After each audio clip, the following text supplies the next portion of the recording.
باقاعدہ طور پر حدیث کا درس شروع ہو رہا ہے، اندر طالبات بھی کتاب کھول کر بیٹھ جائیں گے.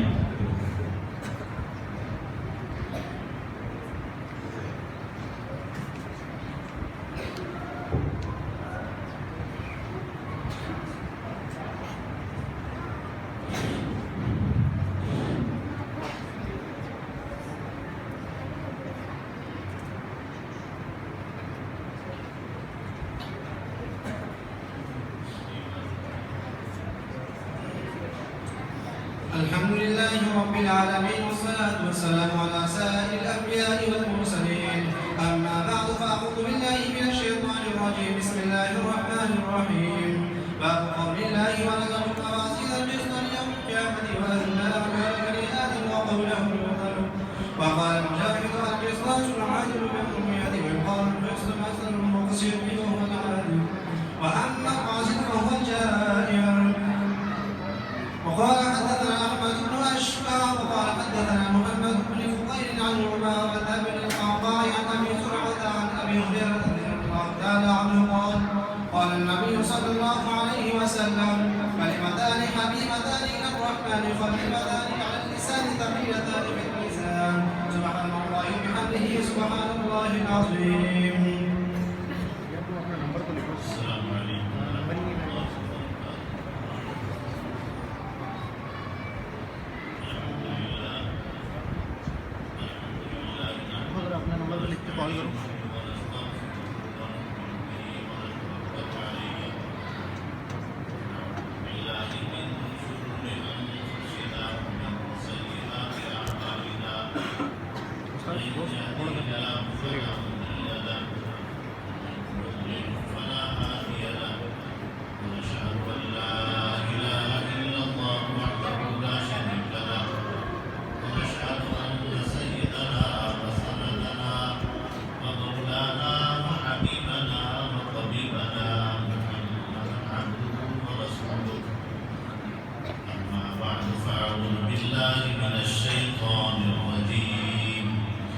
بسم الله الرحمن الرحيم.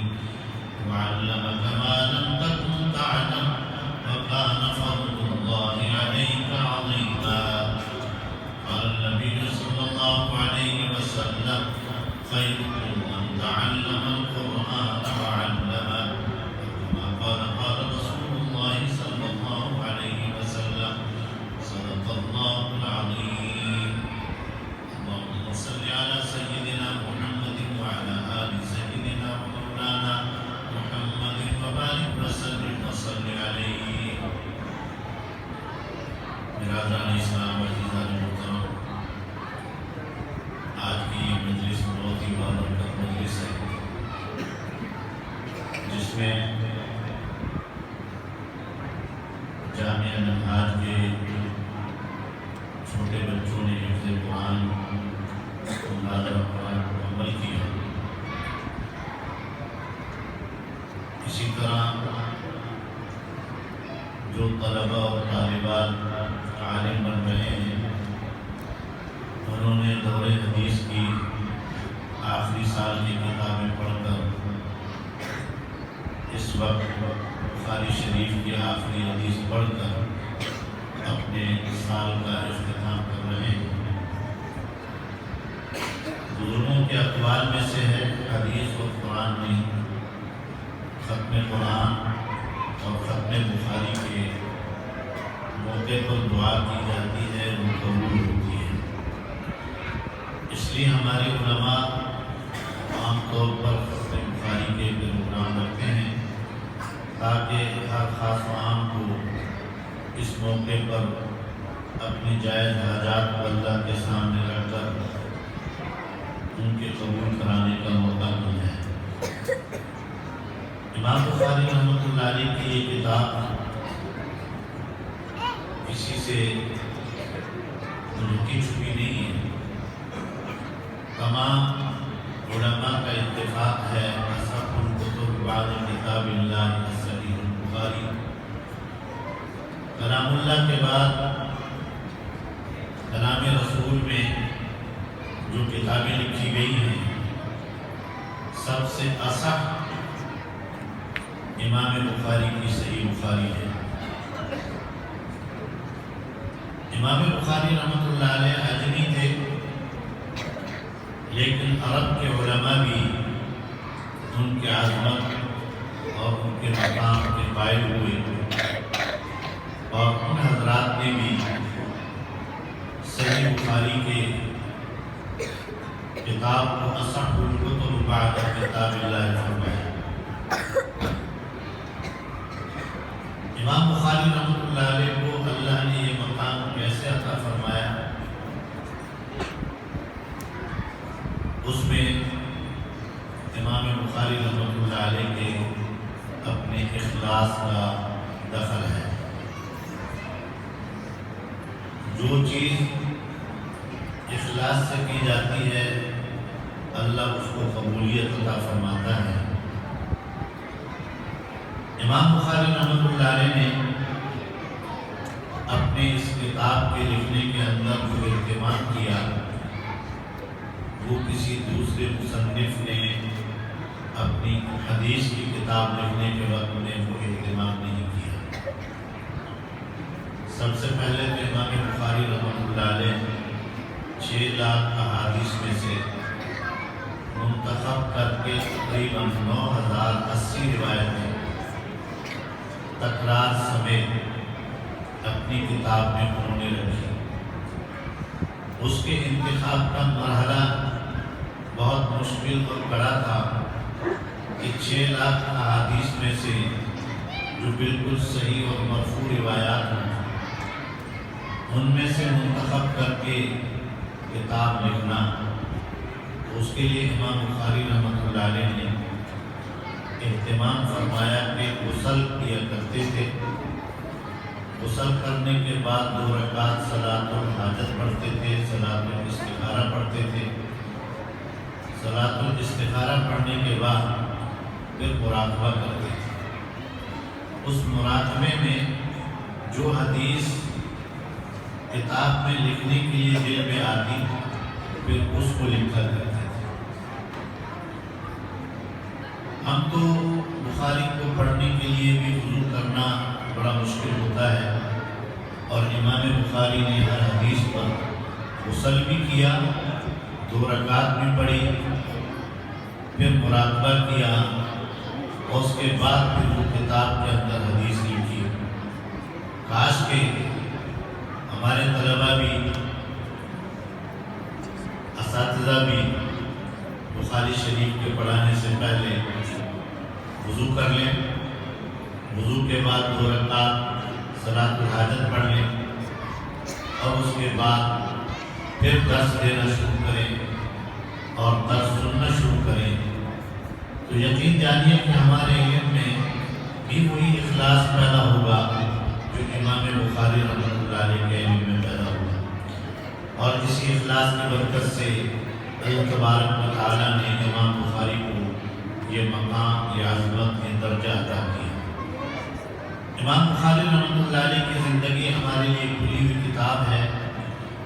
امام بخاری رحمۃ اللہ علیہ نے کوشش کی کہ علم پر دھبا نہ آنے دیں، اس لیے امام بخاری رحمۃ اللہ علیہ علماء اور طلباء کو یہ سبق بھی دے کر جانا چاہتے ہیں کہ ایک تو آدمی کو اپنے علمی مقام کا وقار رکھتے ہوئے کذب و بیانی سے کام نہیں لینا چاہیے۔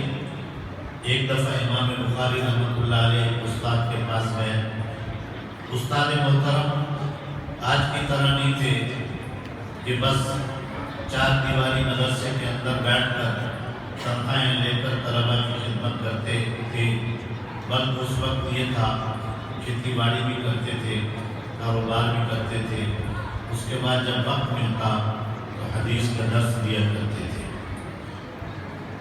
چونکہ اس وقت عوام الناس میں یہ مسئلہ رائج نہیں تھا کہ ان کی تنخواہیں ہم ادا کریں، اس لیے وہ اساتذہ کرام اپنے خورد و نوش کا انتظام خود حلال طریقے سے کیا کرتے تھے۔ تو ایک دفعہ استاد محترم نے طلباء کے سامنے گھوڑے کو اپنے پاس بلانا چاہا تو خالی جھولی اٹھا کر اور گھوڑے کو دکھائی تو گھوڑا چلا آیا، اور گھوڑے نے آ کر جھولی میں جب جھانکا کچھ نہیں تھا، استاد محترم نے گھوڑے کو پکڑا اور باندھ دیا۔ امام بخاری رحمۃ اللہ علیہ نے استاد محترم کو تو کچھ نہیں کہا، لیکن اس استاد سے حدیث کا درس لینا مناسب نہیں سمجھا۔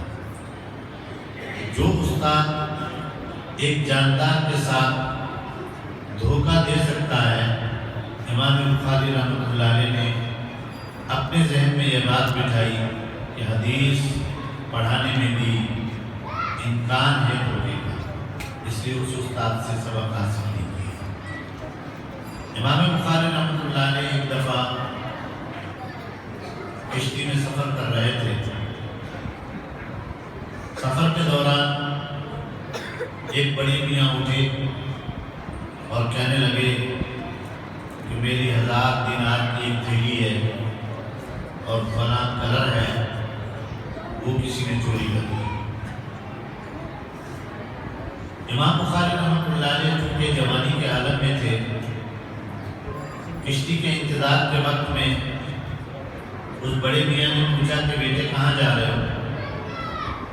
اس نے کہا کہ علم دین حاصل کرنے جا رہا ہوں۔ تو کہنے لگا کہ یہ تھیلی میں کیا ہے؟ کہنا یہ میرے سفر کا خرچہ ہے، 1000 دینار ہے۔ کہنا اچھا۔ اس کے بعد وہ چل دیے۔ جب کشتی میں سوار ہو گئے تو اللہ نے کشتی چلائی، کشتی دریا میں درمیان میں آئی۔ اس بوڑھے میاں نے اٹھ کر یہ اعلان کیا کہ میرے 1000 دینار فلاں کلر کی تھیلی ہے اور میری کسی نے چوری کر دی۔ اللہ نے کہا کہ ظاہر بات ہے کہ چور تو ہماری اس کشتی کے اندر ہے۔ تو سب نے کہا کہ میں تلاشی کروں۔ اللہ نے تلاشی لینا شروع کی، وہ تھیلی برآمد نہیں ہوئی، وہ تھیلی کسی کے پاس بھی نہیں نکلی، یہاں تک کہ امام بخاری رحمۃ اللہ علیہ کے سامان میں بھی اس کو تلاش کیا گیا، لیکن وہ تھیلی نہیں نکلی۔ امام بخاری رحمۃ اللہ علیہ کا سفر طے ہوا، کشتی کنارے پر لگی۔ ملا نے بڑے میاں کو خوب ذلیل کیا کہ آپ کو شرم آنی چاہیے، آخرکار وہ تھیلی گئی کہاں؟ سب یہیں بیٹھے ہوئے ہیں، کوئی کشتی سے باہر نہیں گیا تو جھوٹ بول رہے ہیں، سب نے اس کو لان تان کیا۔ امام بخاری رحمۃ اللہ علیہ جو کنارے پر اترے، بڑے میاں ان کے پاس آئے کہ اے نوجوان، وہ تھیلی تیرے پاس تھی اور تو نے وہ 1000 دینار والی تھیلی کہاں کر دی؟ اس نے کہا بابا جان، میں نے وہ تھیلی جب آپ نے یہ اعلان کیا تو میں نے وہ تھیلی دریا میں پھینک دی۔ 1000 دینار دریا میں پھینک دیا۔ اس وقت کے 1000 دینار آج کے تو میرا خیال میں 1 کروڑ کے قریب ہوں گے۔ تو امام بخاری رحمۃ اللہ علیہ نے کہا کہ جی ہاں۔ کہنے کیوں پھینک دیا؟ کہنے لگا کہ بخاری کو زیب نہیں دیتا تھا کہ علم پر دھبا لگائے چور بنے گا۔ بخاری اگر رکھ لیتا، چور ہونے کا دھبا لگ جاتا، کوئی مسئلہ نہیں تھا، لیکن یہ دھبا بخاری پر نہیں تھا، یہ دھبا علم پر لگا تھا۔ اس لیے میں نے علم کو بچاتے ہوئے 1000 دینار کی میں نے پرواہ نہیں کی، 1000 دینار میں نے دریا برد کر دیے تاکہ علم پر دھبا نہ آئے۔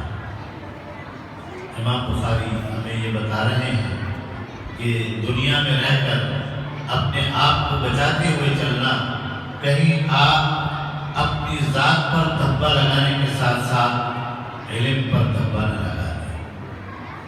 شاہ عبد القادر جیلانی رحمۃ اللہ علیہ کی والدہ ماجدہ نے شاہ عبد القادر کو علم دین حاصل کرنے کے لیے بغداد روانہ کیا۔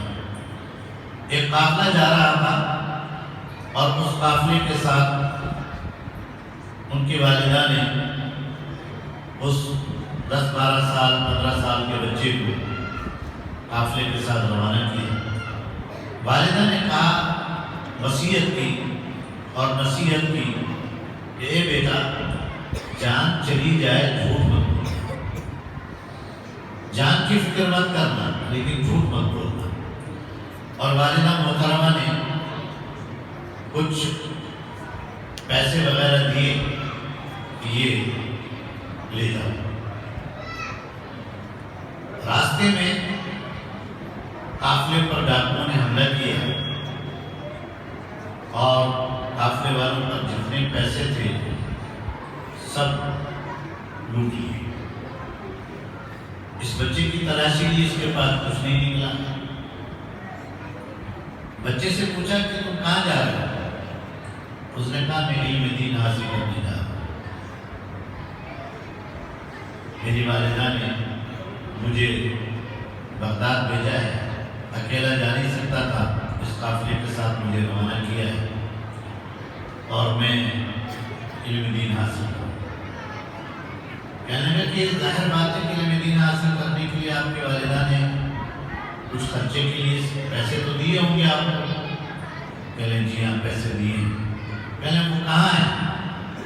کہہ لیں وہ میری کمر کے پیچھے بندھے ہوئے ہیں۔ اس بچے کی کمر کے پیچھے سے اس ڈاکو نے وہ پیسے نکالے اور اپنے بڑے سردار کے پاس گیا، اس بچے کو بھی ساتھ لے گیا۔ بچے کو ساتھ لے، بچہ سمجھدار تھا، کوئی ایسا نہیں تھا کہ 15-16 سال کا بچہ بے سمجھ ہو۔ اس بڑے ڈاکو نے پوچھا، اے بیٹے، جب تجھے پتا تھا کہ ہم نے سارے آپ کے ساتھیوں کے پیسے لوٹ لیے تو آپ نے اپنے پیسے جب ہم سے چھپ گئے تھے، ہم آپ کے جسم سے تلاش نہیں کر سکے، تو بعد میں ہم نے تلاش کیا، آپ سے پوچھا تو آپ نے بتایا کہ میرے پیٹھ کے پیچھے بندھے ہوئے ہیں۔ تو آپ اپنے آپ کو بچا سکتے تھے کہ کم سے کم علم دین حاصل کرنے جا رہے تھے تو یہ پیسے وہاں خرچ کر دیتے۔ کہنے لگے کہ میری والدہ نے ایک نصیحت کی ہے مجھے کہ بیٹے، کہیں پر بھی جانے کا مسئلہ آ جائے جھوٹ مت بولنا۔ کہنے اچھا، والدہ نے آپ کو یہ نصیحت کر کے بھیجا ہے؟ کہنے جی ہاں، مجھے یہ نصیحت کر کے بھیجا ہے۔ تو بڑے ڈاکو نے کہا کہ بھائی، یہ بچہ معمولی بچہ نہیں ہے، اس کے پیسے بھی واپس کرو، پورے قافلے کے پیسے بھی واپس کرو، اور اپنی زندگی میں توبہ طائب ہو کر اس گناہ کو ترک کر۔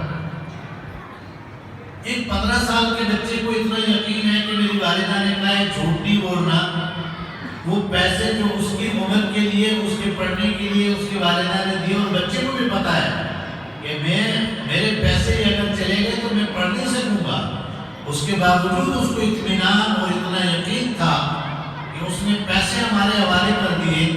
تو اس کا مطلب ہے کہ جب اس بچے کو یقین ہے کہ روزی ہمیں اس کے بغیر میں مل جائے گی، تو پھر ہمیں یہ ڈاکے ڈالنا، یہ لوگوں کو پریشان کرنا، آج سے توبہ طائب ہو جاؤ اور یہ بری زندگی چھوڑو۔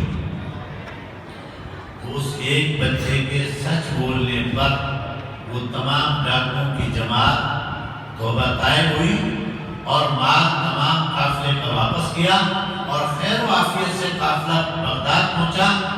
جس پیسے سے اس کی والدہ نے تربیت کی، وہ پیسہ اس کو شاہ عبد القادر جیلانی بنانے تک لے گیا۔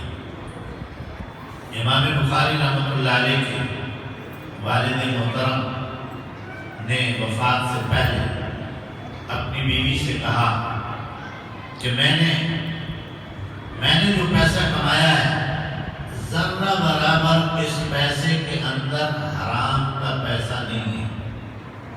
ایک تو ہوتا ہے نا یقین جان کر حرام کا پیسہ ہوتا ہے، کہنے لگا کہ جس پیسے میں شبہ ہوا، میں نے اپنے مال میں وہ پیسہ بھی جمع نہیں کیا۔ ایک تو جیسے ہم رشوت لیتے ہیں، رشوت سود لیتے ہیں، سود دیتے ہیں، آمدن کرتے ہیں، وہ تو ہے ہی نہیں، لیکن جس معاملے میں مجھے شبہ ہوا کہ یہ حرام کا پیسہ ہے، وہ بھی میں نے اپنے کاروبار میں نہیں لگایا۔ اتنا پاک اور صاف پیسہ ہے۔ تو اس کی والدہ محترمہ نے اپنے بچے کی تربیت اس پیسے سے کی۔ حلال پیسے کی برکات ہے، حلال پیسے کی برکت ہے کہ امام بخاری رحمۃ اللہ علیہ کو اللہ نے ایسا حافظہ عطا فرمایا، ایسا حافظہ عطا فرمایا کہ اس کی مثال نہیں۔ بغداد کے اندر جب امام بخاری کا استقبال کیا بغداد کے علماء، امام بخاری کہتے ہیں کہ اس وقت مجھے داڑھی آ رہی تھی، یہ بچے تو ابھی ماشاءاللہ بڑی عمر کے ہیں۔ امام بخاری کہتے ہیں میرا اس وقت ڈنکا بیٹھ چکا تھا، اس وقت بغداد والوں نے مجھے بلایا اور بلا کر میرا امتحان لیا۔ امتحان لینے کے لیے 100 علماء کو تیار کیا، 10 علماء کو تیار کیا، ہر عالم کو 10 روایتیں دی کہ جب امام بخاری مسند 10 پر بیٹھے تو ان سے ان روایات کے متعلق سوال کرنا۔ امام بخاری رحمۃ اللہ علیہ کے سامنے جب منبر پر بٹھایا، بڑے بڑے علماء، بڑی عمر کے بوڑھے علماء نیچے بیٹھے ہوئے تھے۔ امام بخاری نے کہا مجھے شرم آتی ہے ان بزرگوں کے سامنے منبر پر بیٹھنا، لیکن الامر فوق القدم کے تحت میں بیٹھ رہا ہوں۔ ایک مولوی صاحب کھڑے ہوئے، ایک عالم کھڑے ہوئے، اس نے 10 روایتیں بیان کی۔ امام بخاری نے کہا لا ادری، میں ان روایتوں کو نہیں جانتا۔ پھر دوسرے عالم نے 10 روایتیں بیان کی۔ امام بخاری رحمۃ اللہ علیہ نے کہا میں ان روایتوں کو نہیں جانتا۔ نویں عالم نے بھی 10 روایتیں پیش کی۔ امام بخاری نے کہا کہ میں ان روایتوں کو نہیں جانتا۔ مجمع عام میں سکتہ طاری ہو گیا، پھر یہ جانتا کیا ہے؟ یہ تو حافظ الحدیث ہے، یہ تو 6 لاکھ احادیث کا حافظ ہے۔ اب ہمارے علماء اس سے روایتیں پوچھتے ہیں، ہر روایت کے متعلق کہتا ہے لازم۔ ابھی ایک عالم باقی تھا کہ ممکن ہے کہ شاید اس میں جواب دے دے کہ امام بخاری کے کہاں ان روایتوں کو میں جانتا ہوں۔ 10واں کھڑا ہوا، اس نے بھی کہا روایتیں پیش کی۔ امام بخاری نے کہا لا میں نہیں جانتا، مجھے پتہ نہیں ہے کہ یہ روایت ہے یا نہیں۔ اس کے بعد امام بخاری رحمۃ اللہ علیہ نے پہلے والے عالم کو کھڑا کیا، اور اس کھڑے کرنے کے بعد امام بخاری رحمۃ اللہ علیہ نے کہا کہ آپ نے پہلی روایت یہ بیان کی تھی جس میں سند کہیں اور کی ہے، متن کہیں اور کا ہے۔ اس روایت کا جو متن ہے اس کی سند اصل یہ ہے، اور جو سند آپ نے پیش کی ہے اس کا متن دوسرا ہے۔ امام بخاری رحمۃ اللہ علیہ نے اس ایک عالم کے پہلے عالم کی 10 روایتوں کو سندن متنن جو خلط ملط کر کے پیش کیا تھا، امام بخاری نے کہا کہ اس روایت کو تو میں نہیں جانتا، البتہ جو آپ نے سند پیش کی اس کے ساتھ متن یہ ہے، جو متن پیش کیا ہے اس کے ساتھ سند یہ ہے۔ 10 ترتیب سے 10 حدیثوں کو جواب دیا۔ دوسرے عالم کو اٹھایا، اس کو کہا آپ نے پہلی حدیث یہ بیان کی، دوسری یہ بیان کی، اس میں یہ غلطی تھی، اس کی اصل سند یہ ہے، متن یہ ہے، متن کے ساتھ اصل سند یہ ہے۔ دونوں چیزیں بیان کرتے ہوئے ان 10 علماء کے 100 روایتوں کو بالکل درست طریقے سے جواب دے دیا۔ حافظ ابن حجر رحمۃ اللہ علیہ فرماتا ہے امام بخاری رحمۃ اللہ علیہ نے روایات کو صحیح کر کے جواب دینا کوئی کمال نہیں تھا، وہ حافظ الحدیث ہے، اس کے سامنے روایتیں سندن متنن یاد ہیں، لیکن اس میں کمال یہ ہے کہ ایک عالم نے، پہلے عالم نے 10 روایتیں بیان کی، وہ 10 روایتیں ایک دفعہ سندن متنن غلط پڑھی، امام بخاری نے وہ سندن متنن غلط روایت بیان کی کہ آپ نے یوں پڑھا تھا، اصل روایت یہ ہے۔ یہ کمال ہے کہ ان 100 روایتوں کو ایک ہی دفعہ سننے میں امام بخاری نے اپنے ذہن میں حفظ کر دیا، یہ کمال تھا۔ اور یہ حفظ کی برکت حلال روزی کی برکت ہے۔ یہ لوگوں اپنے اولادوں کو حلال کھلاؤ، حلال کھلاؤ۔ یہ تو امام بخاری کے دور کی بات کر رہے ہیں۔ ایران کے ایک عالم نے، آپ واٹس ایپ پر آپ دیکھیں، اب بھی وہ عالم غالباً زندہ ہے، وہ جس مجمع میں جاتا ہے، جس مجمع میں جاتا ہے، اس کا یہ کمال ہے کہ وہ روایت پیچھے لکھتے ہیں۔ جیسے کہ آج کل حافظ قرآن کو جو ہے قرآن کھول کر بیٹھا ہے ایک آدمی اور اس سے کچھ سوالات کرتا ہے، سوالات کے بعد اس آیت کا جواب دیتا ہے کہ حضرت جی آپ نے اپنے دل میں یہ آیت سوچی ہے۔ ہمارے طلبہ ماشاءاللہ کمال درجے کا یہ ذہانت ہے، اللہ بعض بچوں کو حلال کے والدین نے کھلایا ہے، اس طرح کا حافظہ ہے۔ اس عالم کے پیچھے بورڈ پر روایت لکھتے ہیں۔ وہ عالم چند چیزیں پوچھنے کے بعد کہتا ہے کہ اس آدمی نے جو پیچھے روایت لکھی ہے وہ سند یہ ہے اور متن یہ ہے، آج بھی ایسے علماء موجود ہیں۔ پھر ان سے کسی نے پوچھا کہ اللہ نے یہ حافظہ آپ کو کیوں عطا کیا؟ ایسا حافظہ آپ کو اللہ نے دیا ہے جو آج کے دور میں کسی کو نہیں ہے۔ وہ کہنے لگے کہ جب سے میں فارغ ہوا ہوں، فارغ ہونے کے بعد میں نے اپنی کھیتی باڑی خود کی ہے، حلال کھاتا ہوں، حرام سے پرہیز کرتا ہوں۔ اللہ کا شکر ہے کہ اللہ نے میرا اس حلال کھانے کی برکت سے حافظہ ایسے کھولا ہے جو آپ آج سب کے سامنے وہ آپ دیکھ رہے ہیں۔ یہ فقط حلال لقمے کی برکت ہے کہ حلال لقمہ آج تک میں نے نہیں زندگی میں مجھے یاد کہ میں نے کوئی حرام لقمہ اپنی زبان پر رکھا، کسی دوسرے سے پیسہ نہیں لیا، خود اپنی کھیتی باڑی کی، جس میں مجھے شبہ ہوا وہ میں نے لقمہ ہی چھوڑ دیا۔ آج بھی اگر ہم ان چیزوں کو اختیار کریں تو آج بھی بخاری پیدا ہو سکتا ہے، آج بھی امام مسلم پیدا ہو سکتا ہے، آج بھی ترمذی پیدا ہو سکتا ہے۔ بہرحال امام بخاری رحمۃ اللہ علیہ کے احوال میں بہت کچھ ہمیں ملے گا، لیکن سب سے بنیادی چیز امام بخاری کے اندر جو ملی ہے وہ اخلاص ہے۔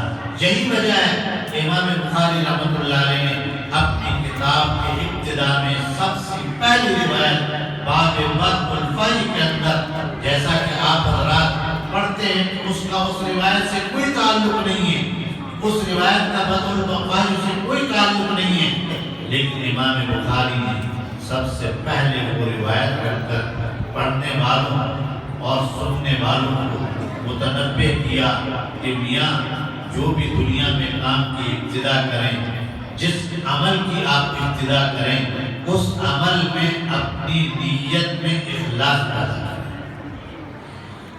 اخلاص کسے کہتے ہیں؟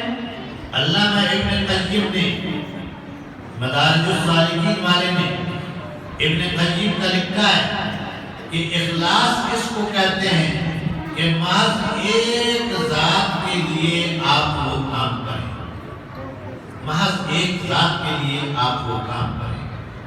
امام غزالی رحمۃ اللہ علیہ کہتے ہیں میرے دور میں ایک بادشاہ تھا، بڑا نیک تھا، اس نے ایک مدرسہ کھولا، مدرسے میں 200-250 طلبہ پڑھتے تھے۔ ایک سال گزر گیا، یہ جو امتحانات کا سلسلہ ہم رکھتے ہیں نا، امام بخاری رحمۃ اللہ علیہ نے بھی کتاب العلم میں اپنے امتحان کے لیے باقاعدہ ترجمہ قائم فرمایا ہے کہ جو استاد پڑھائے اپنے طلبہ سے اس کا امتحان بھی لے کہ طلبہ اس کو سمجھ بھی رہے ہیں یا نہیں۔ حضور اکرم صلی اللہ علیہ وسلم کی روایت پیش کر کے نبی صلی اللہ علیہ وسلم نے صحابہ پہ امتحان کیا.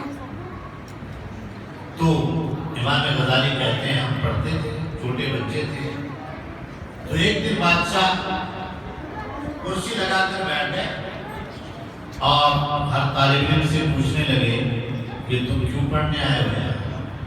ہر ایک نے اپنے اپنے غرض بیان کی. گھر میں میرے والد نے دوسری شادی کر لی اور وہ والدہ مجھے مارتی پیٹتی بہت تھی، کھانا پینا نہیں دیتی تھی، اس لیے میرے باپ نے کہا کہ چلو مدرسے چلے جاؤ، کم سے کم وہاں اپنا تمہاری زندگی صحیح گزری. اچھا. دوسرے نے کہا کہ میرے والد مؤذن ہیں مسجد میں، میرے والد نے کہا کہ تم پڑھنے چلے جاؤ تاکہ بعد میں کوئی مسجد میں مؤذن بن جاؤ. اچھا. تیسرے نے پوچھا کہ آپ کیوں آئے؟ اس نے کہا کہ میرے والد مولوی ہیں، فلاں مسجد کے امام ہیں، میں پڑھنے کے بعد جو ہے امامت کروں گا. ظاہر بات ہے کہ اگر میں نہیں پڑھوں گا تو امام کہاں سے بنوں گا. اس طرح 200 طلباء نے اپنے 199 طلباء نے اپنے اپنے غرض بیان کیے.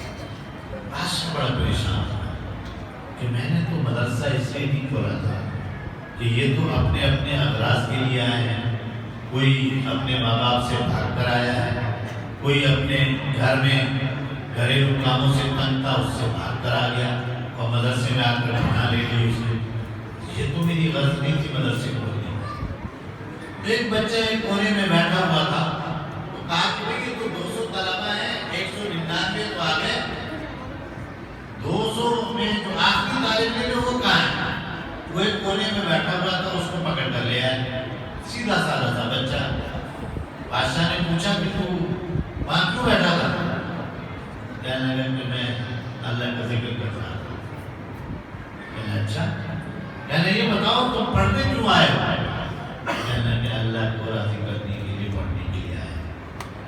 بادشاہ نے کہا اللہ کا شکر ہے اس ایک بچے کی وجہ سے، اگر یہ بچہ بھی صحیح جواب نہ دیتا، اپنی نیت دنیا کی بتاتا، آج میں نے ارادہ کر لیا تھا کہ اس مدرسے کو مجھے تالا لگانا ہے، استبل بنا دوں گا گھوڑوں کا، جانوروں کے چرنے کی جگہ بنا دوں گا، لیکن مدرسہ بند کر دوں گا.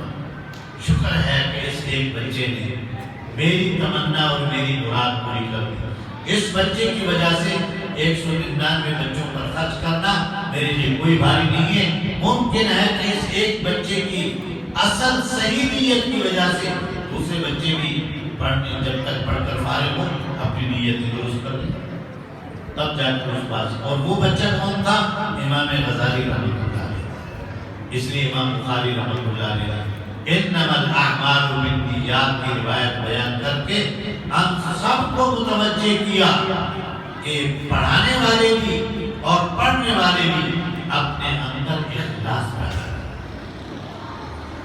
اخلاص جب ہوگا، اخلاص سے جو عمل ہوگا اس عمل کے ثمرات ہی کچھ ہوں گے. اخلاص کو ہماری 3 چیزیں کھا جاتی ہیں.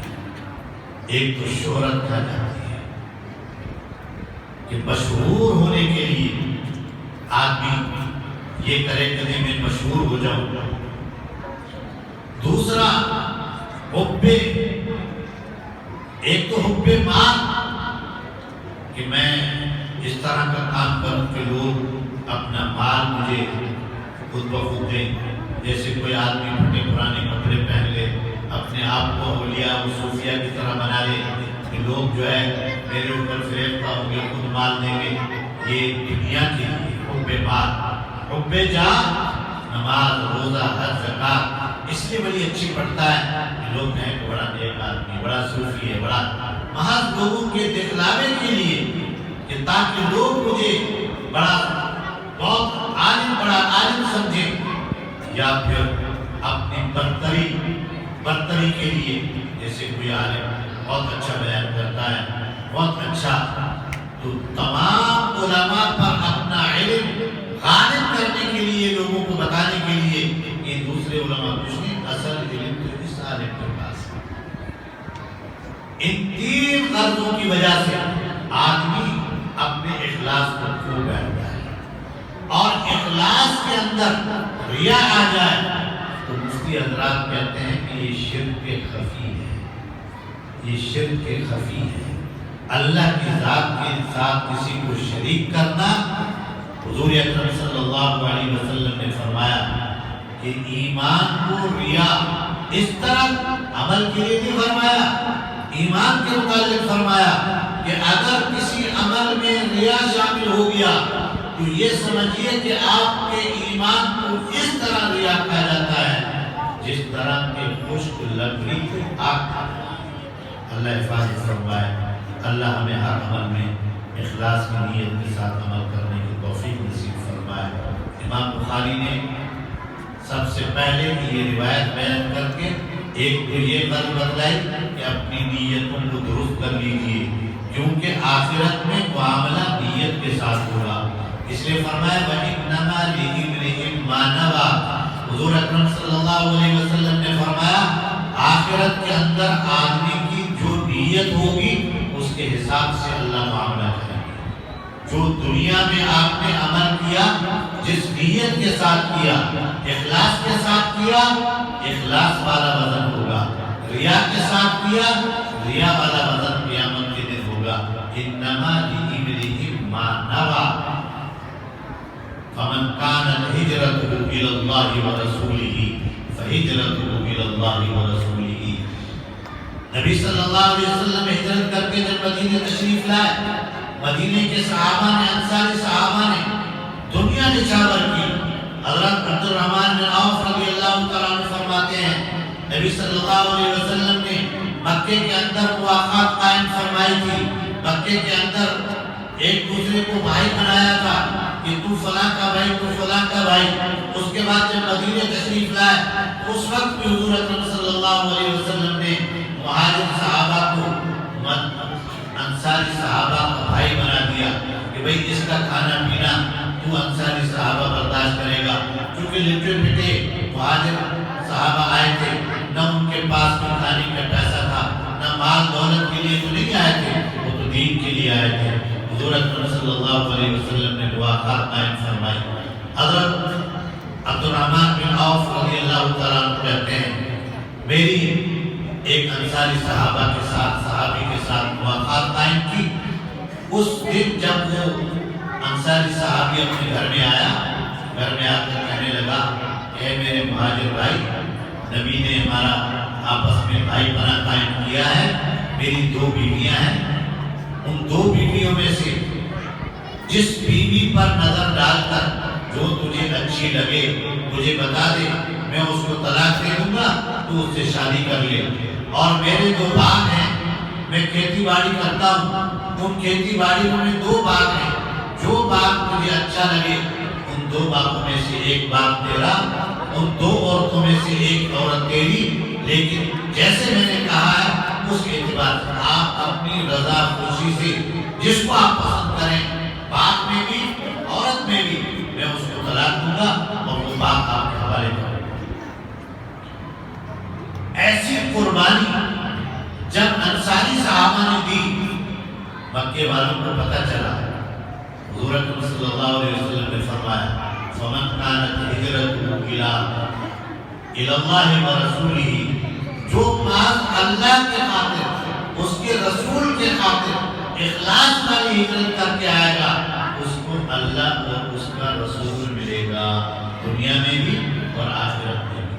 لیکن فمن كانت هجرته الى دنیا، اگر کوئی آدمی دنیا کو دیکھ کر کے نہیں، انصاری صحابہ تو باغ بھی دے رہے ہیں، مال بھی دے رہے ہیں اور عورتیں بھی دے رہے ہیں، فمن كانت هجرته الى دنیا او الى امرأة ينكحها فهجرته الى ما هاجر اليه۔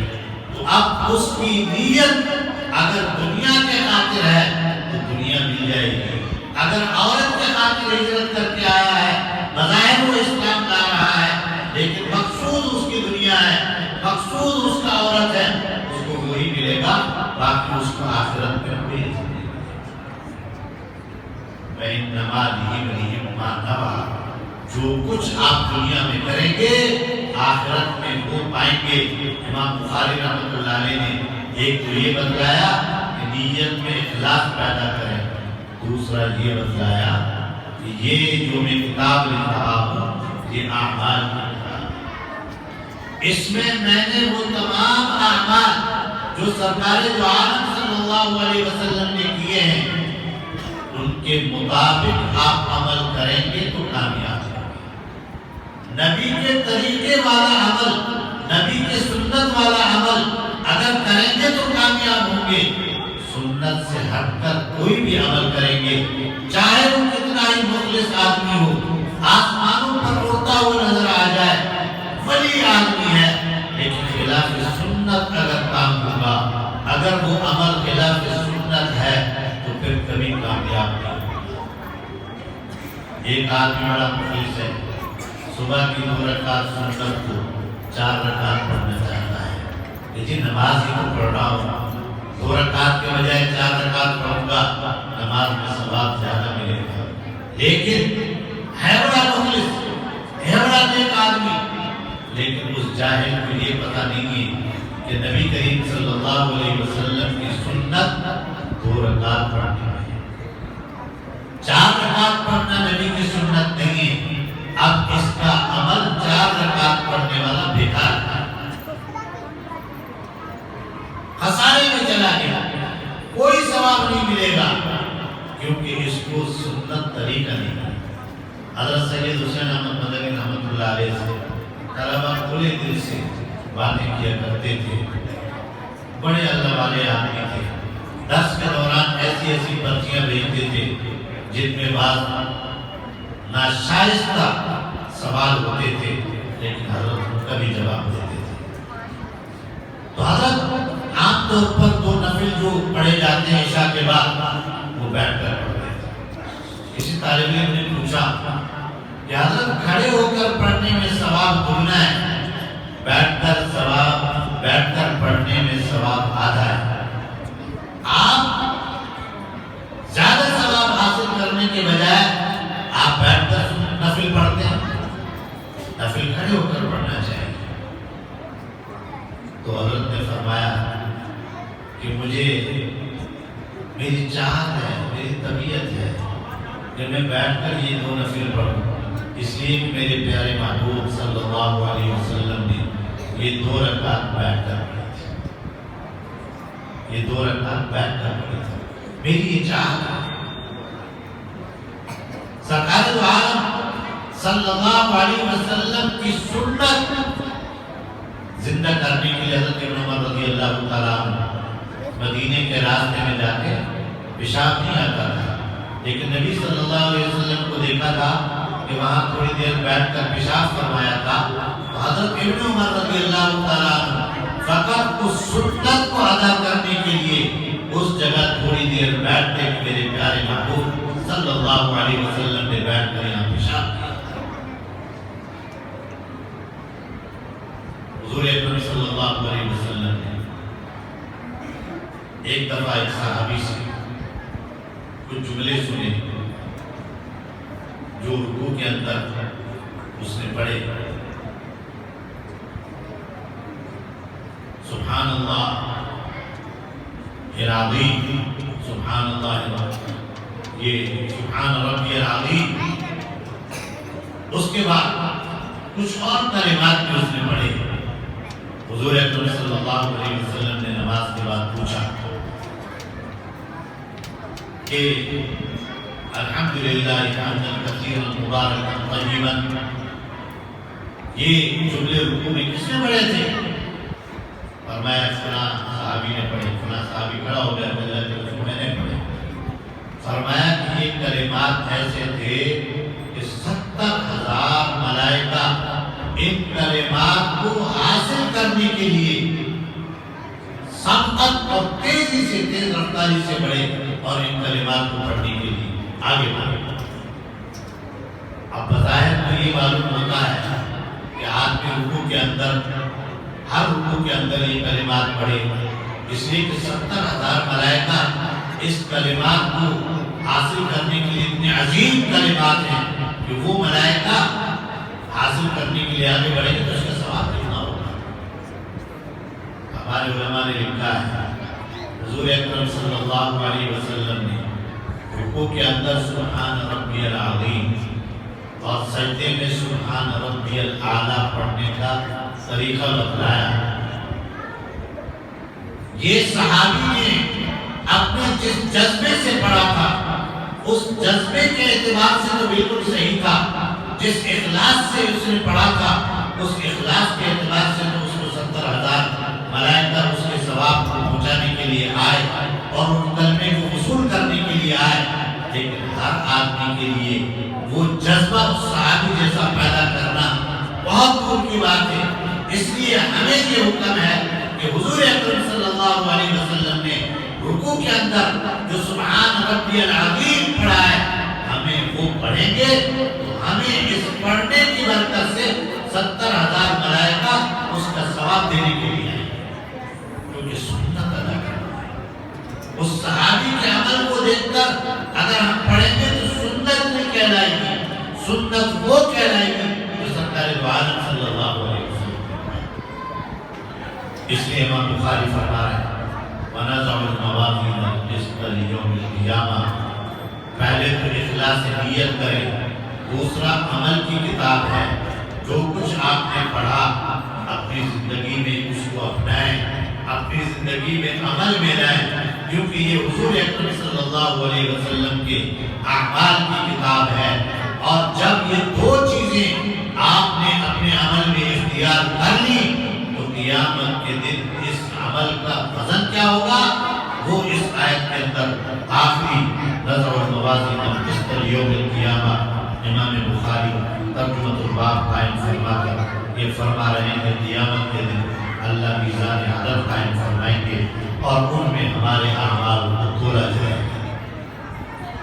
امام بخاری رحمۃ اللہ علیہ آیت پیش کر کے اور روایت پیش کر کے اور اپنے الفاظ پیش کر کے ایک جماعت باطل جماعت کے عقیدے کو رد کرنا چاہتے ہیں۔ معتزلہ حضرات کا عقیدہ ہے کہ اعمال کا وزن نہیں ہوگا۔ امام بخاری نے کہا وَإِنَّ أَعْمَالَ بَنِي آدَمَ وَقَوْلَهُمْ تُوزَنُ، اعمال بھی تولے جائیں گے اور یہ گفتگو بھی تولی جائے گی۔ یہ گفتگو بھی ہمارا ایک عمل ہے، زبان کا عمل ہے، ہاتھ کا عمل ہے، پیر کا عمل ہے، ہر عمل آپ کے جسم کا جتنا بھی عمل ہے ان سب کا وزن، ان سب کا وزن ہوگا۔ اس لیے فرمایا یہ جو معتزلہ حضرات کہتے ہیں کہ وزن کا عمل نہیں ہوگا، اس کی وجہ بیان کرتے ہیں کہ عمل کا کوئی وجود نہیں ہے، جس چیز کا وجود نہیں ہوگا اس کو کیسے تولا جائے گا۔ لیکن آج کی سائنس نے معتزلہ حضرات کے اس بات کو رد کر دیا، اس لیے کہ بخار تولا جاتا ہے، تھرمامیٹر سے آپ کے جسم کی گرمی کو تولا جاتا ہے۔ پہلے آدمی تول نہیں سکتا تھا، اب تول لیتے ہیں۔ ہماری آواز کو ٹیپ ریکارڈ والے آڈیو میں بند کر لیتے ہیں۔ مولوی صاحب کے جانے کے بعد، قاری صاحب کی تلاوت کے بعد ماشاءاللہ جگہ جگہ لوگ موبائل کھول کر وہ آواز سنیں۔ یہ قول بھی گویا کہ اس کو بھی ضبط کر لیا گیا۔ جب ضبط ہو گیا، وجود آ گیا، اب تو اس کو واقعہ نہ توڑے گا۔ تو دنیا والوں نے اس کو ضبط کر لیا۔ نماز کی آیت، ایک نماز پڑھ رہا ہے، رکوع میں چلا گیا، کھڑا ہو گیا، سجدے میں چلا گیا، قیام کر لیا، دعا کر رہا ہے، ساری چیز ویڈیو میں اب باقاعدہ اس کے بعد دیکھ سکتے ہیں۔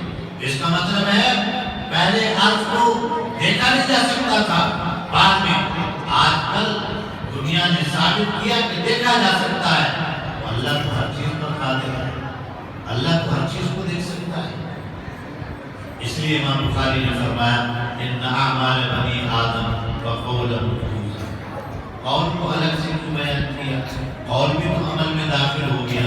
فرمایا جراحات السنان لہل قیام ولا یلقام ما جرح اللسان، لوگوں تلوار کے زخم بھر جاتے ہیں، آدمی تکلیف بھول جاتا ہے، لیکن جو دل پر زبان سے چوٹ لگتی ہے، کسی کو گالی دو، کسی کے ماں باپ کو گالی دو، کسی کے والدین کو گالی دو تو وہ گالی کا زخم دل پر ایسے ہوتا ہے وہ زندگی بھر آدمی نہیں ہوتا۔ اس لیے فرمایا قولا مخصوصا، اگر یہ خصوصاً جو پڑھنے پڑھانے والے اساتذہ کرام ہیں ان حضرات کو امام بخاری خصوصاً متوجہ کر رہے ہیں۔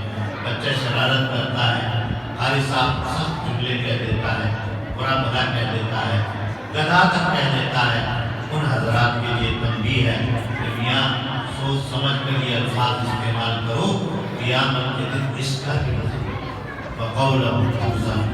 اس کے بعد امام بخاری نے صرف لغوی تحقیق پیش کی ہے، جستان کا لفظ عربی نہیں ہے، رومی ہے، یہ تو کوئی مسئلہ نہیں ہے۔ اردو میں بھی بہت سارے لفظ عربی میں ہم استعمال کرتے ہیں، عربی میں بہت سارے لفظ اردو کے استعمال ہوتے ہیں، زبانوں میں ایک دوسرے کے لفظ استعمال ہوتے ہیں، کوئی ایسی بات نہیں ہے۔ اور اس کے بعد امام بخاری رحمۃ اللہ علیہ نے لغوی تحقیق کی ہے، صرفی تحقیق کی ہے، یہ تو علمی بحث ہے اور اساتذہ کرام نے طلبہ اور طالبات کو پڑھا دیا ہوگا۔ آگے امام بخاری کہتے ہیں کہ ہمیں حدیث سنائی میرے امام بخاری کے استاد احمد بن اشہاب نے امام بخاری کو روایت سنائی، انہوں نے یہ روایت سنی محمد بن فضیل سے، انہوں نے یہ روایت سنی عمارہ بن قعقاع سے، انہوں نے یہ روایت سنی حضرت ابو زرع سے، انہوں نے یہ روایت سنی حضرت ابو ہریرہ سے رضی اللہ تعالیٰ عنہ۔ حضرت ابو ہریرہ رضی اللہ تعالیٰ عنہ نے یہ روایت سنی حضور اکرم صلی اللہ علیہ وسلم سے، فرمایا دو کلمے ہیں جو اللہ کو بڑے محبوب ہیں، رحمان کو بڑے محبوب ہیں۔ حضور اکرم صلی اللہ علیہ وسلم نے اللہ کا لفظ نہیں فرمایا، رحمان کا لفظ فرمایا، جس سے اللہ کی رحمت کے طرف اشارہ ہے کہ اللہ ارحم الراحمین ہے، اللہ غفور الرحیم ہے، اللہ بخشنے والی ذات ہے۔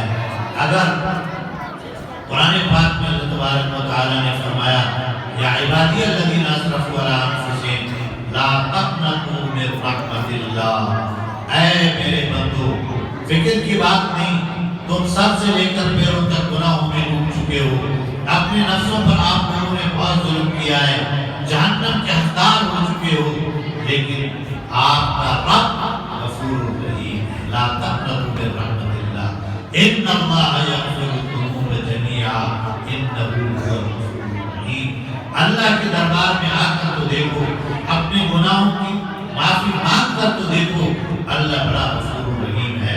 فرمایا سرکار دو عالم صلی اللہ علیہ وسلم نے کلمتان حبیبتان الی الرحمن، دو کلمے اللہ کو بڑے پیارے ہیں، رحمان کو بڑے پیارے ہیں، اسی لیے الحمدللہ رب العالمین الرحمن الرحیم، سب سے پہلے اللہ نے اپنی تعریف بیان کی، اس کے بعد رحمان اور رحیم کی صفت بیان فرمائی۔ اسی لیے سرکار دو عالم صلی اللہ علیہ وسلم نے فرمایا دو کلمے رحمان کو بڑے محبوب ہیں، جو ان کلمات کو پڑھے گا رحمان کو وہ پڑھنے والا بھی محبوب ہے۔ خفیفتان علی اللسان، زبان پر بہت ہلکے ہیں، بعض کلمے ایسے ہوتے ہیں جو زبان پر بھاری ہوتے ہیں۔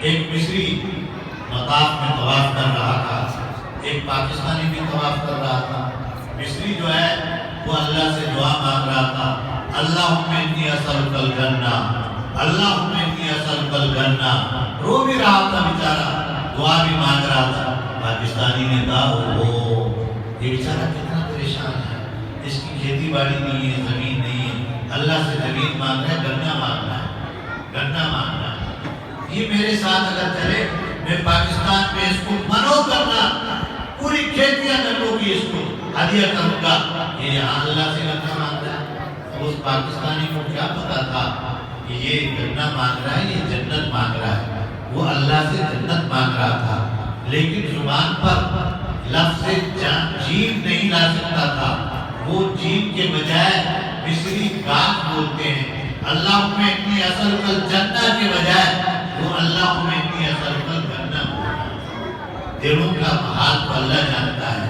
وہ رو رو کر اللہ سے جنت کا مطالبہ کر رہا تھا۔ نبی صلی اللہ علیہ وسلم نے فرمایا یہ جو کلمے آ رہے ہیں، مصری ہو، پاکستانی ہو، ہندوستانی ہو، انگریزی خواندہ ہو، کسی بھی زبان کا ہو،